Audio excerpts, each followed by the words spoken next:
Namaste everyone, welcome to my channel. So today we will be continuing with the TTL in DynamoDB. That will be the second part of it.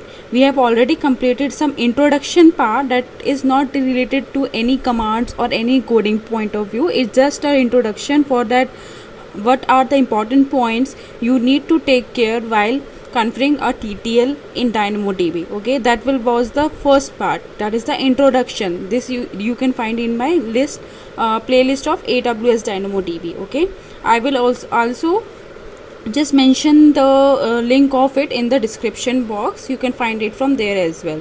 So today we will be continuing with the configuration of it in via a CLI part. As you all know that while enabling the time to live in DynamoDB, we have two channels, that is firstly by the console and another by the AWS CLI.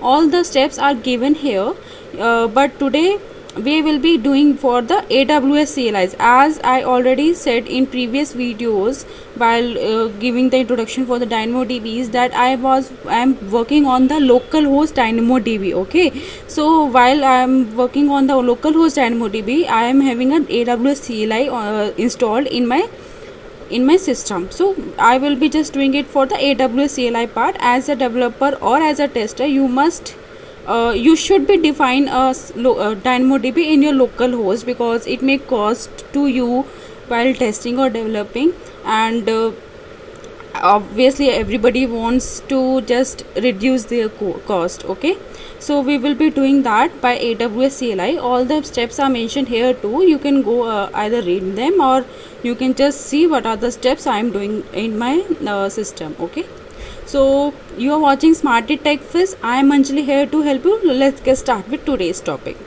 Okay, you can see that I have already configured one of my table by TTL test 1 and TTL test 2 in the just testing my configuration, and seeing that I have configured this time for the TTL, and then when I check it after 5 minutes, because it is a time after 5 minutes from current time, so then I check that okay, this is gone now.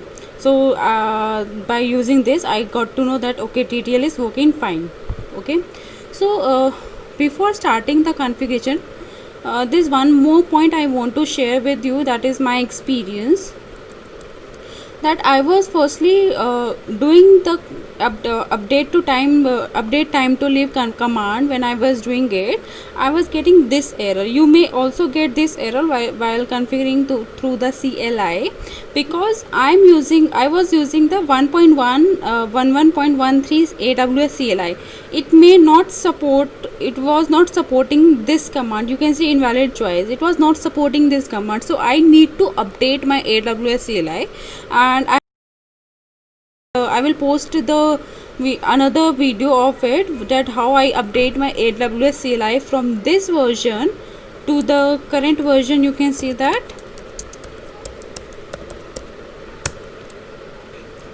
two 2.022. You can even find the documentation here, that AWS CLI version 1 and CLI version 2. You can find the steps here too. So I just updated my AWS CLI to perform the update time to live command. Okay, so let's get start now. These are the steps which I perform to configure my TTL. So firstly, before configuring any TTL, you must have a table in your DB. So I first created a table using this command. So you can see that time will be the TTL for my table. Okay, so time to which you are considering a TTL column for your table, it should be a number type, as I already cleared in previous introduction part, that the attribute you are declaring as a TTL column, it should be of number type. Okay, so I just mentioned my table create table command. The table name will be tech TTL and attribute name will be ID and name. So just let's create it. Okay, my table is created now. You can see that. Okay, so now next command is, after the creating table, you can now configure a TTL in your DB. You can also see that I am using every time I am using the endpoint URL as localhost 8000, because I am doing all the operations on my localhost DynamoDB, not on the live streams. Okay, so for localhost I am just mentioning it as the endpoint URL as localhost 8000. So now it is enabled. You can see attribute name is type and enabled is true. Okay, so next command is, you can see it by describing it, that what is the format of TTL. Okay, you can see that described in time to live is, you can see that it is enabled and the attribute name is time. So now my DB is enabled with the TTL. Now our TTL is defined. Now next what we need to do is, we will put an item with time as the expiration time, on which time you want to expire this item. Okay, so firstly let's create an epoch time. I'm just taking the time from here, that is online website. From I'm changing my time. Let's say currently it is 6:50. I want to disable my just to show you that, let's say it will be 55. Okay, and just copy it, and I'm going to mention here. Okay, our endpoint should be localhost.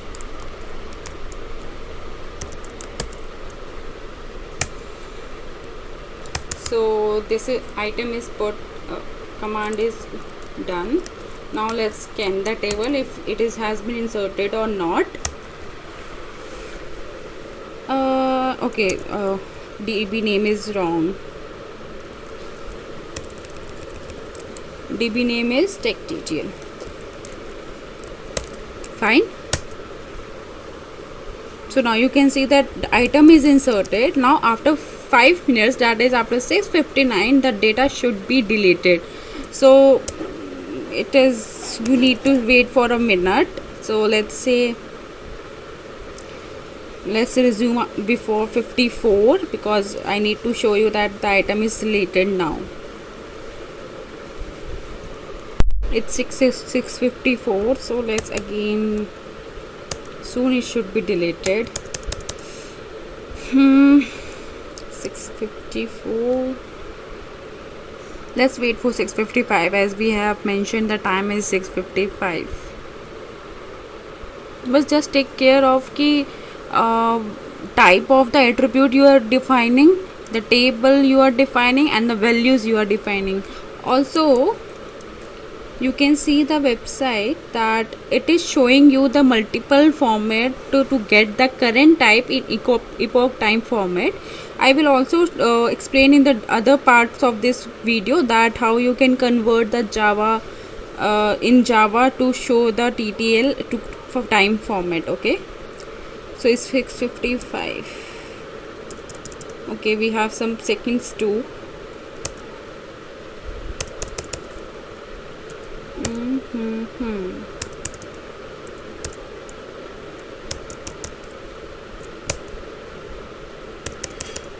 How much seconds we have defined?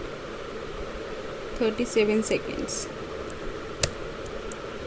Okay, now you can see that the item is gone. There are 0 items. Okay, so now we can assure that the TTL which is configured is working fine, and it is deleting our item at the time which we have defined as a TTL. Okay, so this is all about the today's topic, that configuration of TTL using the AWS CLI method. And in the next part we will just continue with some important point we have mentioned in the previous part, that 5 years wala point, and there are several points which we need to discuss in the next part. And also I will create a video that how you can define, how you can use it using your Java code. And there is one video as well, that as I already told you that I was getting issue while having a AWS CLI in 1.11. so I need to update. You may also need to update if you are using this. So just don't forget to watch that video too if you are using any previous version of AWS CLI and you want to update it. Okay, so actually when I was updating, I was just updating, and then I thought that I should create a video. So some of the points you can see already created a query and just run that, but after that I resumed with the recording on. So you can see that how I updated my AWS CLI. So till then, this is all about today's topic, and you can just keep learning, keep watching. Thank you and bye bye, take care.